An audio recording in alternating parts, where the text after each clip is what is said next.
सत्यनारायण जी की चर्चा सत्य से प्रारंभ होती है। अच्छा, इसको कई लोगों ने केवल कथा मान लिया है कि 5 अध्याय सुन लो, घंटिया बजाओ, बढ़िया पंजीरी खा लो हो गई सत्यनारायण। सत्यनारायण एक व्रत है। क्या है? बोलो। व्रत। व्रत का मतलब जानते हो? संकल्प लेना कि हम व्रत ले रहे हैं। हम लोग कहते हैं ना कि हमने व्रत लिया कि हम चप्पल नहीं पहनेंगे, पादुका पहनेंगे, खड़ाऊ पहनेंगे। कोई लोग कह देते हमने व्रत लिया कि हम इस नवरात्रि में अन्न नहीं खाएंगे, फल खूब ठूस ठूस के खाएंगे। कहते ना ऐसे। कुछ लोग कहते हैं हमने व्रत लिया है कि हम शरबत पिएंगे, तो ये व्रत है। उसी प्रकार सत्यनारायण भी एक व्रत है। बोले कौन सा व्रत है? बोले सत्य बोलने का व्रत ही सत्यनारायण है। जो सत्य बोलने का नियम ले ले, सत्य कहने का नियम ले ले, सत्य बोले, सत्य पर चले, सत्य की चर्चा करे, सत्य को सुने और सत्य को ही कहे, भले ही पृथ्वी डिग जाए, सब कुछ पलट जाए, सब बर्बाद हो जाए, पर सत्य ना छोड़े, वही नारायण का वास है। अयन माने होता है जल, जल में वास करने वाले जो नारायण हैं। बोले कहाँ?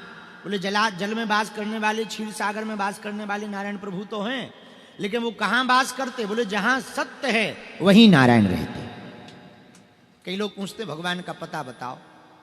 भगवान का कोई ऐसा पता थोड़ी है कि चलो भाई फलानी जगह चले जाओ, ये लोकेशन, वहीं भगवान मिलेंगे। भगवान कहाँ? बोले जहां सत्य है वहीं भगवान है। धर्म कहाँ? धर्म ना दूसर सत्य समाना।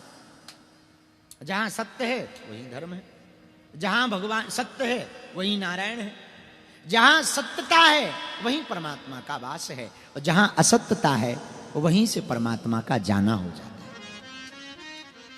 तो सत्य के व्रत को ले लेना सत्यनारायण का व्रत है। सत्य बोलना, सत्य पर चलना। सत्य के भी अनेक प्रकार होते हैं, केवल बोलना भर नहीं होता है। कई लोग केवल बोलते भर हैं, चलते नहीं। सत्य पर चलना भी होता। कहते हम सत्य बोल रहे भैया।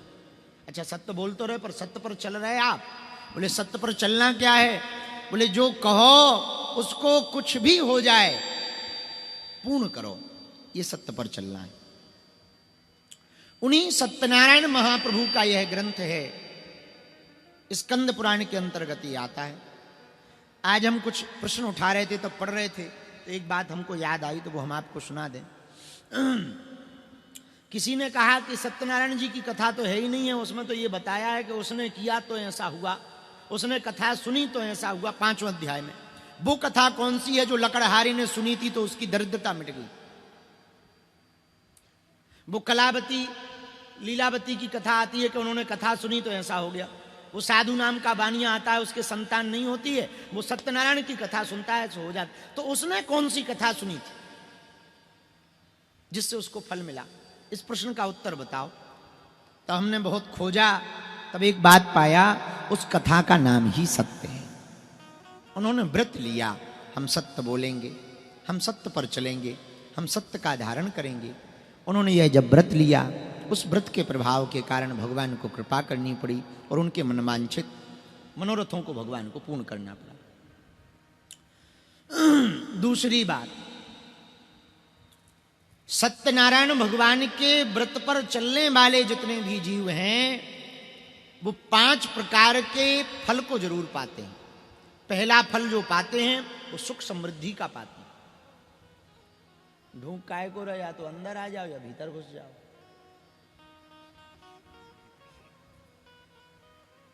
सत्यनारायण भगवान के व्रत को जो करते हैं वो 5 प्रकार का फल पाते हैं।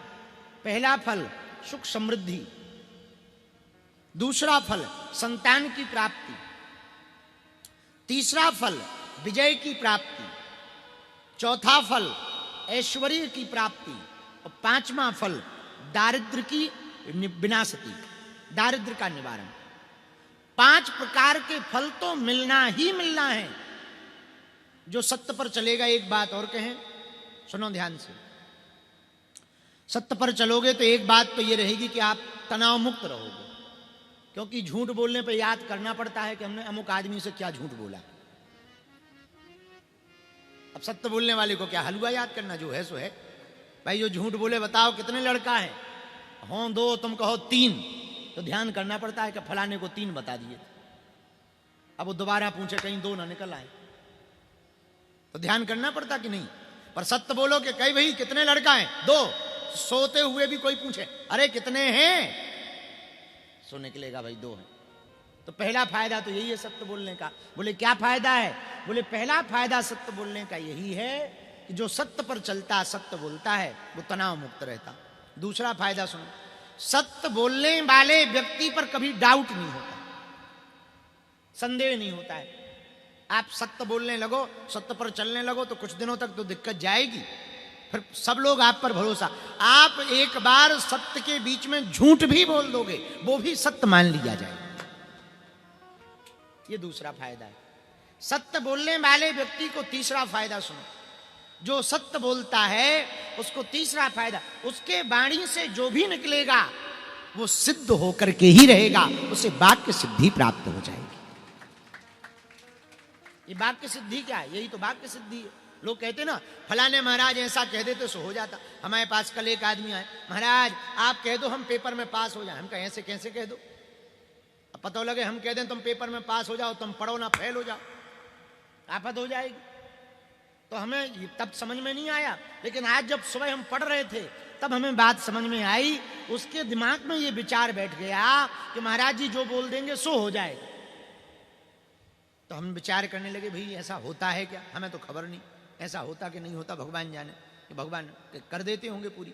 पर अब आज हमें समझ में आ गया, जो व्यक्ति यथा सत्य बोलेगा, सत्य पर चलेगा, सत्य कहेगा, सत्य को पूर्ण रूप से बोलेगा महाराज जी, उस व्यक्ति को बिना कोई मंत्र जप किए, बिना किसी गुरु के पास जाए वाक्य सिद्धि मिल जाए। ये फायदा है।